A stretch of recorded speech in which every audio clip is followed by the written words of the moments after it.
Essay writing. അതായത് എല്ലാവർക്കും അറിഞ്ഞിരിക്കേണ്ട അല്ലെങ്കിൽ പ്രധാനപ്പെട്ട ഒരു കാര്യമാണ് എസ്സേ റൈറ്റിംഗ് എന്ന് പറയുന്നത്. അതായത് നമ്മൾ പറഞ്ഞത് പലപ്പോഴും നമ്മൾ കാണുന്ന കാര്യങ്ങളൊക്കെ ഫാക്റ്റുകളും സ്റ്റേറ്റ്മെൻറ്റുകളും അല്ലെങ്കിൽ ഒരു ജനറൽ ഐഡിയകളും ഒക്കെ ആയിരിക്കും. അങ്ങനെയുള്ള കാര്യങ്ങളാണ് ഇവിടെ നടക്കുന്നതെല്ലാം എല്ലാം. പക്ഷേ അതിനെ വൈകാരികപരമായിട്ട് നമ്മൾ എങ്ങനെ കാണുന്നു എന്നുള്ളതാണ് അതിൻ്റെ ഒരു ഒപ്പീനിയൻ തലത്തിലേക്ക് പോകുന്നത്. അതായത് ഒരു ബോക്സ് ആപ്പിളിന് റെഡ് കളറാണ്, നമ്മളൊരു സ്റ്റേറ്റ്മെൻ്റ് ആണ്, അതൊരു ജനറൽ ഫാക്റ്റുമാണ്. പക്ഷെ അത് എല്ലായിടത്തും ട്രൂ ആയിരിക്കത്തില്ല. ചിലപ്പം ആപ്പിളിന് പച്ചയുണ്ട്. പക്ഷെ പൊതുവെ ഞാൻ പറയുകയാണ് ഒരു സെൻറ്റൻസ്, ആപ്പിളിന് പൊതുവെ ചുമല കളറാണ്. ഒരു കംപ്ലീറ്റ് സെൻറ്റൻസ് ആണ്, ജനറൽ സെൻറ്റൻസ് ആണ്, എല്ലാവർക്കും ആ ഭാഷ മനസ്സിലാവുകയും ചെയ്യും. പക്ഷേ അതിനകത്ത് എന്തെങ്കിലും ഒരു ഒപ്പീനിയൻ്റെ ആവശ്യമുണ്ടോ? ഒപ്പീനിയൻ്റെ ആവശ്യമില്ല. പക്ഷെ ഞാൻ പറയുവാണ്, ആപ്പിളിൻ്റെ റെഡ് കളറ് എനിക്കിഷ്ടമല്ല, ഒരു ഒപ്പീനിയനായി. എന്തുകൊണ്ടാണ്? വൈകാരികപരമായിട്ട് ഞാൻ ആ ഫാക്റ്റിനെ സമീപിച്ചു. വൈകാരികപരമായിട്ട് വന്നാൽ എൻ്റെ ഉള്ളിൽ എന്തെങ്കിലും ഒരു വികാരം ഉണ്ടാക്കാൻ ആപ്പിളിൻ്റെ റെഡ് കളറിന് സാധിച്ചു. അത് വികാരം നല്ലതാകാം, മോശമാകാം. ഒരാൾ പറയാം കാപ്പിക്കകത്ത് കഫിനുണ്ട്, എല്ലാവർക്കും അറിയാം, ഒരു പ്രശ്നവുമില്ല. പക്ഷെ കഫിൻ ആരോഗ്യത്തിന് നല്ലതല്ല എന്ന് പറഞ്ഞാൽ ആരോഗ്യവുമായിട്ട് ബന്ധപ്പെടുത്തി ഞാൻ അതിനെ ഒരു നെഗറ്റീവായിട്ട് കാണുക. അതായത് എല്ലാ കാര്യങ്ങളും ഇങ്ങനെയാണ്. സ്റ്റേറ്റ്മെൻറ്റുകളും ഫാക്റ്റുകളും അത് പറയുന്ന പോലെ തന്നെ പോകും. പക്ഷെ അതിനെ ഓരോരുത്തരും അവരുടെ അഭിപ്രായം അനുസരിച്ച് മാറ്റവും മറിക്കുകയും ചെയ്യും. ഇപ്പോൾ ഒരേ ജോലി തന്നെ, ഇപ്പോൾ ഒരു കളക്ടറുടെ ജോലിയാണ്. ഒരാൾക്കത് നല്ലതായിരിക്കാം, വേറൊരാൾക്കത് മോശമായിട്ട് തോന്നാം. നല്ലതായിട്ട് തോന്നിയ ആൾക്ക് അയാളുടെ ഉള്ളിൽ നിന്നുള്ള അനുഭവങ്ങളുടെ അടിസ്ഥാനത്തിലാണ് അയാൾ നല്ലതെന്ന് പറയുന്നത്. മോശം എന്ന് പറയുന്ന ആൾ അയാൾക്കുണ്ടായ അനുഭവങ്ങളുടെ അടിസ്ഥാനത്തിലാണ്. അപ്പം വൈകാരികപരമായി രണ്ടു പേർക്കും ഇമോഷണലി എങ്ങനെ ഇത് അനുഭവപ്പെട്ടു എന്നതിൻ്റെ അടിസ്ഥാനത്തിൽ ഇത് മാറിക്കൊണ്ടിരിക്കും. ഇതാണ് ഒപ്പീനിയൻ. എല്ലായിടത്തും ഡിഫറെൻ്റ് ആയിരിക്കും. ഫാക്റ്റുകളെല്ലാം കറക്റ്റായിട്ട് പോകും. ഇപ്പോൾ സൂര്യൻ കിഴക്കുദിക്കുന്നു, ഫാക്റ്റാണ്, ജനറൽ ഫാക്റ്റാണ്, യൂണിവേഴ്സൽ ട്രൂത്താണ്. അതിനകത്ത് ആർക്കൊന്നും പറയാനില്ല. പക്ഷേ ഞാൻ പറയാം, എനിക്ക് സൂര്യൻ കിഴക്കുദിക്കുന്നത് ഇഷ്ടമല്ല. എനിക്ക് പറയാം, എൻ്റെ ഒപ്പീനിയനാണ്. ഇത് സത്യമാവണമെന്നില്ല, പക്ഷെ എൻ്റെ കാഴ്ചപ്പാടനുസരിച്ച് സത്യമായിരിക്കും. അതാണ് ഈ എസ്സേയുടെ ഒരു മാജിക്കൽ പവർ എന്ന് പറയുന്നത്. കാരണം എന്ത് കാര്യത്തെയും വളച്ചൊടിക്കും. നമ്മുടെ മാധ്യമങ്ങളിൽ നടക്കുന്ന ചർച്ച മുഴുവൻ ഇങ്ങനെയാണ്. ഫാക്റ്റ് പോവും, അവരെ അറസ്റ്റ് ചെയ്തു. അത് കുറച്ച് പേർക്ക് അത് ഗുണമായിട്ട് തോന്നി, കുറച്ച് പേർക്ക് അത് ദോഷമായിട്ട് തോന്നി. ഗുണമായിട്ട് തോന്നിയവരുടെ ഫാക്റ്റിനെ സത്യം നമുക്ക് എതിർക്കാൻ പറ്റത്തില്ല, അല്ല എന്ന് പറയുന്നവരുടെ ഫാക്റ്റിനെ നമുക്ക് എതിർക്കാൻ പറ്റത്തില്ല. അല്ല, ഒപ്പീനിയനെ നമുക്ക് രണ്ടുപേർക്കും അനുഭവപ്പെട്ടതിന്റെ അടിസ്ഥാനത്തിലാണ് കാര്യങ്ങൾ പറയുന്നത്. മനസ്സിലായി? മൊറാലിറ്റിയോട് എന്തോരം ചേർന്നിരിക്കുന്നു എന്നൊക്കെ അനുസരിച്ചാണ് പലപ്പോഴും അതിൻ്റെ ഒരു ബോധമൊക്കെ വെച്ച് ഇതിനെ ജഡ്ജ്മെന്റ് ചെയ്യുമ്പോൾ കാര്യങ്ങൾ മനസ്സിലാക്കുന്നത്. അതാണ് റിട്ടേൺ റൂൾസ് ഒക്കെ എല്ലാ രാജ്യങ്ങളിലും ഉണ്ടാകാനുള്ള കാരണം. ഏതായാലും നമുക്ക് നമ്മുടെ കാര്യത്തിലേക്ക് വരാം. ഒപ്പീനിയൻ. എസ്സേ എന്ന സംഭവം എഴുതുമ്പം നമ്മൾ ശ്രദ്ധിക്കേണ്ട ഒന്നാമത്തെ കാര്യം, അത് ഒരു ഇൻട്രഡക്ഷൻ ഉണ്ടായിരിക്കുക എന്നുള്ളതാണ്. അതായത് ഇൻട്രഡക്ഷൻ എന്ന് പറഞ്ഞാൽ ഇൻട്രോ ഉണ്ടായിരിക്കണം. അതെന്തിനാണ് ഉണ്ടാകേണ്ടത്? നമ്മൾ എന്താ പറയുന്നത്, അത് ആൾക്കാർക്ക് പെട്ടെന്നൊന്ന് മനസ്സിലാകാൻ വേണ്ടിയിട്ടാണ്. അതായത് ഞാൻ പറയുകയാണ്, ഇപ്പം സ്ത്രീ വിദ്യാഭ്യാസം എന്ന് പറഞ്ഞെടുത്തു, അല്ലെ വുമൺ എഡ്യൂക്കേഷൻ.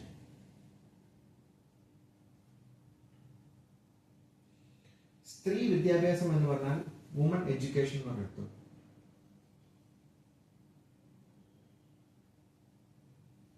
എഡ്യൂക്കേഷൻ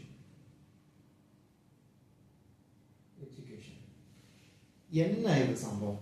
എനിക്ക് ഈ വുമൺ എഡ്യൂക്കേഷൻ എന്ന ടോപ്പിക്കിനെ കുറിച്ച് എന്തും പറയാം. മനസ്സിലായി? നല്ലതാന്ന് പറയാം, മോശമാണെന്ന് പറയാം, എൻ്റെ വികാരം അനുസരിച്ച് പറയാം, അങ്ങനെ എന്ത് വേണമെങ്കിലും പറയാം. പക്ഷെ ഞാനൊരു ഇൻട്രൊഡക്ഷൻ എഴുതുമ്പം എന്താ ചെയ്യുന്നത്? ഞാനൊരു ജനറൽ സ്റ്റേറ്റ്മെന്റ് ആയിരിക്കും നടക്കുന്നത്. അതായത് നല്ലതാണോ മോശമാണോ ഞാൻ ആദ്യത്തെ സെന്റൻസിൽ പറയരുത്. ഒരു ഇൻട്രൊഡ്യൂസിങ് ആണ് ഒരു ടോപ്പിക്ക്.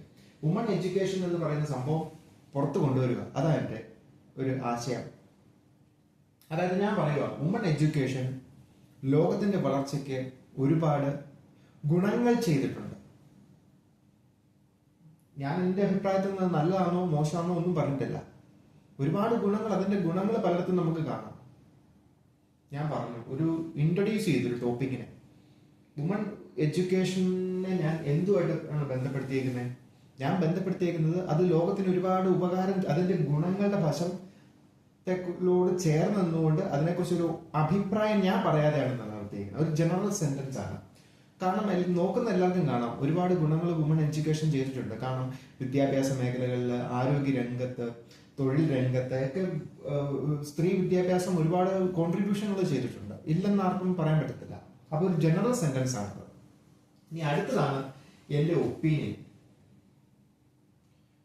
അതായത് ഞാൻ പറയാൻ പോവുകയാണ്, ഈ വുമൺ എഡ്യൂക്കേഷൻ ലോകത്തിന് ഒരുപാട് സംഭാവനകൾ ചെയ്തിട്ടുണ്ടെങ്കിലും അത് പല കുടുംബ ബന്ധങ്ങളെയും തകർത്തിട്ടുണ്ട്. അതുകൊണ്ട് വുമൺ എഡ്യൂക്കേഷൻ ഒരു പരിധി കഴിഞ്ഞു പോകുന്നത് എനിക്ക് ഇഷ്ടമല്ല. എൻ്റെ അഭിപ്രായമാണ് പറയുന്നത്. അത് സമൂഹത്തിന് ദോഷകരമായിട്ട് ബാധിക്കും. അപ്പൊ ഞാൻ എന്തായിരിക്കും ഈ സെന്റൻസിലൂടെ എനിക്ക് പറയാൻ പോകുന്നത്? ഇത് സമൂഹത്തിന് ദോഷം ഉണ്ടാക്കുന്ന, മനസ്സിലായോ? എന്നാൽ ഞാൻ അതുപോലെ തന്നെ പറയുകയാണ്, വുമൺ എഡ്യൂക്കേഷൻ ഒരുപാട് നന്മകൾ ചെയ്തിട്ടുണ്ട്. ഈ നന്മകളെ അടിസ്ഥാനമാക്കി വുമൺ എഡ്യൂക്കേഷൻ ഭാവി തലമുറയ്ക്ക് ഒരുപാട് ഗുണം ഉണ്ടാകുമെന്ന് മനസ്സിലാക്കിയതിനാൽ നമ്മൾ എന്ത് സഹിച്ച് ഈ വുമൺ എഡ്യൂക്കേഷനെ പ്രോത്സാഹിപ്പിക്കേണ്ടതാണ്. മനസ്സിലായ കാര്യം നേരെ തിരിഞ്ഞു, പോസിറ്റീവായി. ഇനിയിപ്പോ ഞാൻ പറയാൻ പോകുന്നത് എന്തായിരിക്കും? ഈ പോസിറ്റീവ് സൈഡായിരിക്കും, ഇതിന്റെ പോസിറ്റീവ് സൈഡ്. കാരണം ഇത് ഒരുപാട് നല്ലതാണെന്നുള്ള അഭിപ്രായമാണ് എനിക്കുള്ളത്. അപ്പൊ ഇതാണ് സംഭവത്തിന്റെ തുടക്കം. ഒരു ടോപ്പിക്കിനെ നമ്മൾ ഇൻട്രൊഡ്യൂസ് ചെയ്തു, അതിന്റെ ഒപ്പീനിയൻ ഞാൻ പറഞ്ഞു. ഇനി അടുത്താണ് പാരഗ്രാഫ്. പാരഗ്രാഫിന്റെ പ്രശ്നം എന്താ? ഞാൻ എന്ത് അടിസ്ഥാനത്തിലാണ് ഇത് പറഞ്ഞതെന്നാ പറയാൻ പോകുന്നത്. ഓരോ പാരഗ്രാഫും ഓരോ പോയിന്റുകളാണ്. ഓരോ പോയിന്റ് എന്ന് പറഞ്ഞാൽ ഒരു പാരഗ്രാഫിനകത്ത് ഒരു ടോപ്പിക് സെന്റൻസ് ഉണ്ടാവും. ടോപ്പിക് സെന്റൻസ് ഉണ്ടാവുക എന്ന് പറഞ്ഞാൽ അതൊരു ജനറൽ സെന്റൻസ് അല്ല, വൈകാരികപരമായിട്ടാണ് ഞാൻ പറയുന്നത്. എൻ്റെ ഇമോഷണൽ ബാക്ക്ഗ്രൗണ്ടിൽ നിന്നാണ് ഞാൻ ആ കാര്യങ്ങളെ കാണുന്നത്. ഞാൻ എന്തുകൊണ്ടാണ് പോസിറ്റീവ് അല്ലെ നെഗറ്റീവ് എന്ന് പറയുന്നത്, അതിന് റീസൺ ആണ് ഞാൻ ഇവിടെ പറയാൻ പോകുന്നത്. അതായത് ഇത് ഭാവി തലമുറയെ കെട്ടിപ്പടുത്താൻ വുമൺ എഡ്യൂക്കേഷൻ ഒരുപാട് നല്ലതാണ്. ഞാൻ പറയാൻ പോകുന്ന ആദ്യത്തെ പോയിന്റ്. അതുകൊണ്ടാണ് ഞാൻ പറയുന്നത് ഇത് പോസിറ്റീവാണ്. അതായത് ഭാവി തലമുറയെ കെട്ടിപ്പൊക്കാൻ അല്ലെ ഉയർത്തിയെടുക്കാൻ ഇത് നല്ലതാണ്. ഫ്യൂച്ചർ ജനറേഷൻ, അതായത് ഭാവി തലമുറയിലെ കുഞ്ഞുങ്ങളെ, ചൈൽഡിനെ കോൺസെൻട്രേറ്റ് ചെയ്താണ് ഞാൻ കാര്യങ്ങൾ പറയുന്നത്. ചൈൽഡിനെ കോൺസെൻട്രേറ്റ് ചെയ്ത്, ഒരു കുട്ടിയെ കോൺസെൻട്രേറ്റ് ചെയ്താണ് ഞാൻ പറയുന്നത്. എന്താ ഒരു കുട്ടിയാണ് എന്താ എഴുതാൻ പോകുന്നത് എൻ്റെ മനസ്സിലിരിക്കുന്നത്. എന്താ പറഞ്ഞത്? ഭാവി തലമുറയ്ക്ക് ഇത് ഒരു, അപ്പം അടുത്ത ചോദ്യം വരുക, എങ്ങനെയാണ് ഞാൻ പറയുന്നത് ഭാവി തലമുറയ്ക്ക് ഇത് ഒരുപാട് ഗുണം ചെയ്യുമെന്ന് പറയാൻ കാരണം എന്താ? അതാണ് ഈ സ്റ്റേറ്റ്മെന്റിലേക്ക് നടക്കുന്ന റീസൺ. എക്സ്പ്ലനേഷൻ അല്ലെങ്കിൽ റീസൺ എന്ന് പറയും.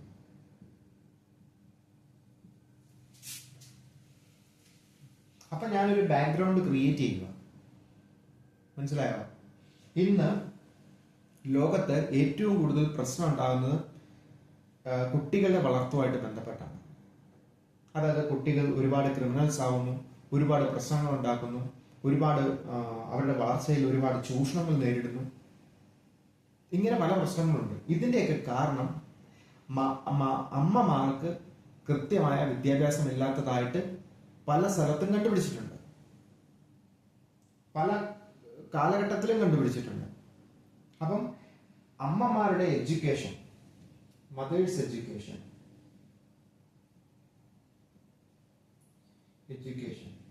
ഈ അമ്മമാരുടെ എഡ്യൂക്കേഷൻ നല്ല രീതിയിൽ കൊടുത്താൽ ഇവർക്ക് ഇങ്ങനെയുള്ള കാര്യങ്ങൾ, ചൈൽഡിന്റെ വളർച്ചയും അതുമായിട്ട് ബന്ധപ്പെട്ട് അവരുടെ ഇമോഷണൽ മെന്റൽ സ്റ്റാറ്റസുകളിൽ ഉണ്ടാകുന്ന ചേഞ്ചസുകളും അവരെ ശ്രദ്ധിക്കേണ്ട കാര്യങ്ങളും ഒക്കെ നേരത്തെ മുൻകൂട്ടി പഠിച്ച് മനസ്സിലാക്കി വെക്കാൻ പറ്റും, അല്ലെങ്കിൽ വായിച്ച് മനസ്സിലാക്കാൻ പറ്റും.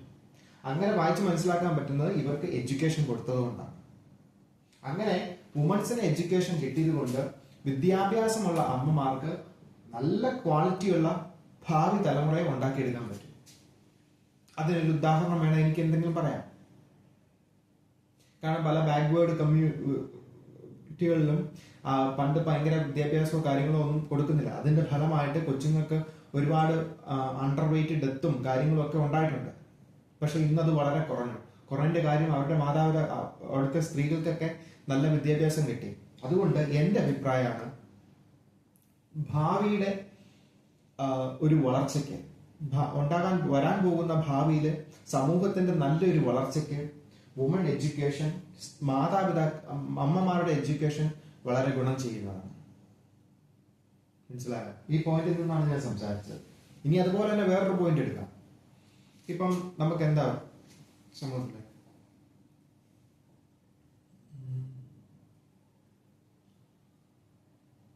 ഏതെങ്കിലും ഒരു ഇനി ഒരു കുടുംബ ഭദ്രത, ഒരു കുടുംബത്തിന്റെ ഉയർച്ചയ്ക്ക് സ്ത്രീകളുടെ വിദ്യാഭ്യാസം പ്രധാനപ്പെട്ടതാണ്. എന്താ അങ്ങനെ പറയാൻ കാരണം? ഫാമിലി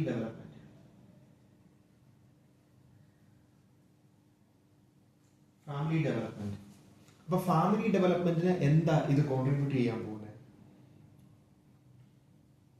പലപ്പോഴും അത് ഒരു മെന്റൽ ബാക്ക്ഗ്രൗണ്ടിൽ നിന്ന് നമുക്ക് സംസാരിക്കാം.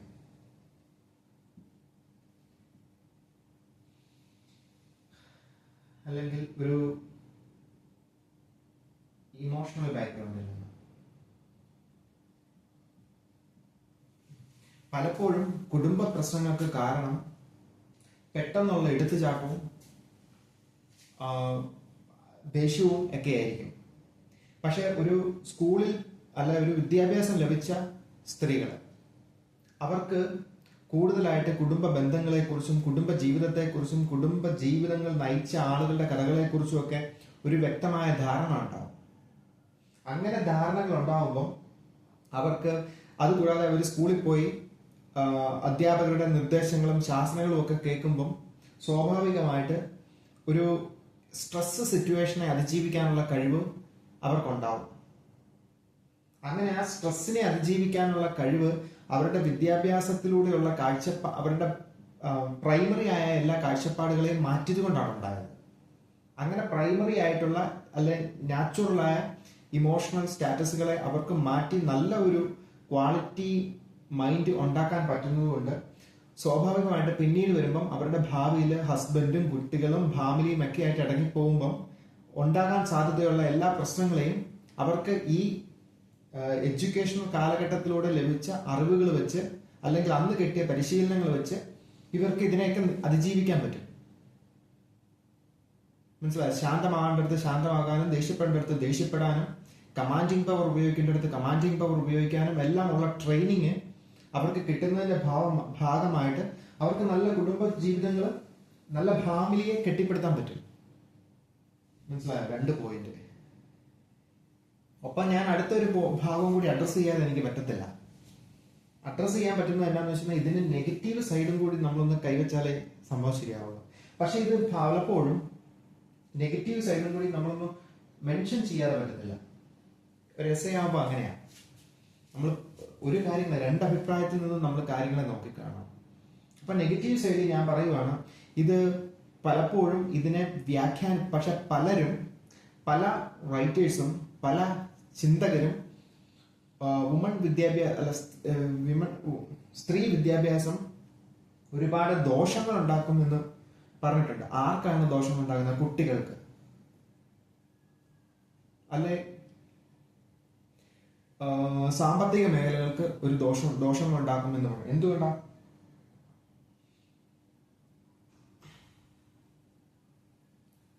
അല്ല, അതിലും നല്ലത് കുട്ടികൾക്ക് തന്നെ പറയുന്ന.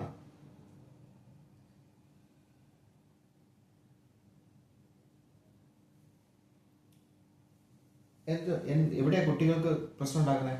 കുട്ടികൾക്ക് ശരിക്കും കിട്ടേണ്ട കെയർ കിട്ടത്തില്ല. കാരണം ഈ എഡ്യൂക്കേറ്റഡ് ആയ അമ്മമാരെല്ലാം ജോലി ചെയ്യുന്നവരായിരിക്കും. അപ്പൊ ജോലി ചെയ്യാനായിട്ട് ഇവർ പോകുമ്പം ജോലി സംബന്ധമായിട്ട് ഇവർ പോകുമ്പോൾ കുഞ്ഞുങ്ങൾക്ക് ചെറുപ്രായത്തിൽ കിട്ടേണ്ട കെയറും കാര്യങ്ങളും ഒന്നും കിട്ടാതെ പോകും. അതായത് കുട്ടികൾ ഇമോഷണൽ ആയിട്ട് വളരുന്ന സമയമാണ് 1, 2, 3 വയസ്സുകളൊക്കെ, ഒരു 5 വയസ്സ് വരെ അവരുടെ ഭാഷ ഡെവലപ്പ് ആകുന്ന സമയമാണ്. അപ്പൊ ആ സമയത്ത് വേണ്ട കെയറും സംരക്ഷണവും പ്രൊട്ടക്ഷനും ഒന്നും കിട്ടിയില്ലെങ്കിൽ കുഞ്ഞുങ്ങൾക്ക് ഇമോഷണൽ ആയിട്ട് പ്രശ്നങ്ങൾ ഉണ്ടാവും. അപ്പൊ അതിന്റെ ഭാഗമായിട്ട്